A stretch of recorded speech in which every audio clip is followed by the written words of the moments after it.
धन, ज्ञान और कामयाबी में से आप सबसे पहले किसे चुनोगे? मोहन ने जब घर का दरवाजा खोला तो घर के बाहर 3 संत बाबा खड़े थे। उन्होंने मोहन से पूछा कि क्या तुम हम तीनों को भोजन करा सकते हो?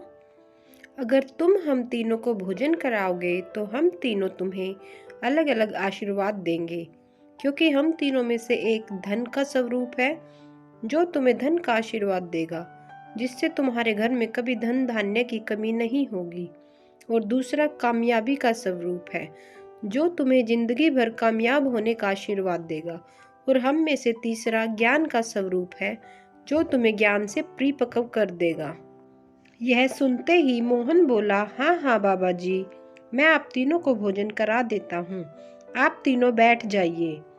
बैठने से पहले तीनों में से एक संत बाबा बोला कि बेटा, पहले हमारी पूरी बात सुन लो। और उन्होंने कहा कि बेटा, हमारा एक नियम है कि हम तीनों एक साथ भोजन नहीं करते। पहले एक भोजन करता है, फिर दूसरा और उसके बाद तीसरा। तो अब बताओ, तुम सबसे पहले कौन से संत को भोजन करवाओगे? मोहन थोड़ी चिंता में पड़ गया और उसने बाबा जी से कहा कि बाबा जी, मुझे 2 मिनट दीजिए, मैं अभी आता हूँ।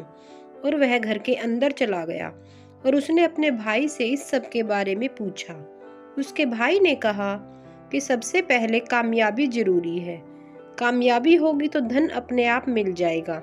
लेकिन मोहन बोला, अरे नहीं, धन तो सबसे जरूरी है, धन के लिए ही तो हम सब कुछ करते हैं। उसके भाई ने भी कहा, सही बात है, धन वाले बाबा जी को ही पहले भोजन करवा देते हैं। मोहन बाहर आया और उसने कहा कि बाबा जी, मैं पहले धन स्वरूप बाबा जी को भोजन करवा देता हूँ और फिर आप दोनों को।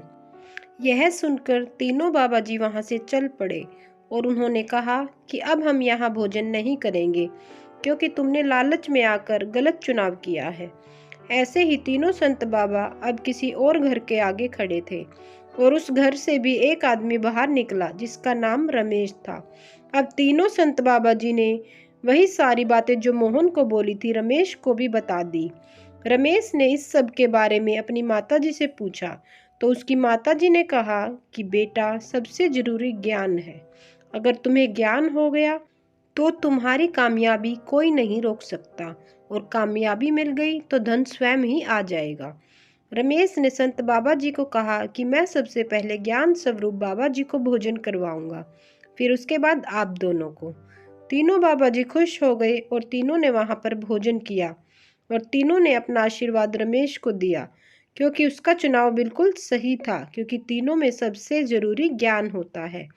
इस कहानी से हमें यह सीख मिलती है कि अगर हमारे पास ज्ञान होगा तभी हम धन का उपयोग अच्छे से कर पाएंगे, क्योंकि ज्ञान ही सर्वोच्च है।